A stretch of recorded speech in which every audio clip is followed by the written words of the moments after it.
Aksi Natalie Holzer pamer penghasilan jualan live TikTok tuai komentar. Usai cerai dari komedian Sule, Natalie Holzer masih betah menjanda dan jadi orang tua tunggal.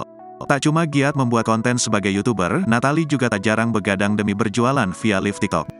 Berjualan hingga dini hari, Natalie tak ketinggalan memamerkan angka omset jualannya via live TikTok yang mencapai ratusan juta.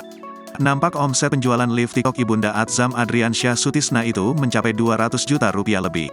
Namun tak cuma soal uang, dia juga menyinggung rela bekerja hingga dini hari demi sang anak. Seandainya Atzam udah bisa ngomong, aku pengen Atzam bilang, Bunda semangat ya Bunda I love you, tulis Natalie Holzer. Nampaknya meski bersemangat menjadi tulang punggung bagi keluarganya, Natalie Holzer ingin mendapatkan kata-kata semangat dari sang anak.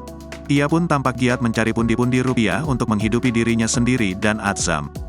Sebelumnya, Natalie Holzer dijuluki Ratu Drama setelah pamerkan biaya rumah sakit Atzam. Natalie Holzer kembali diserang oleh warganet setelah putranya, Atzam Adriansyah Sutisna, keluar dari rumah sakit.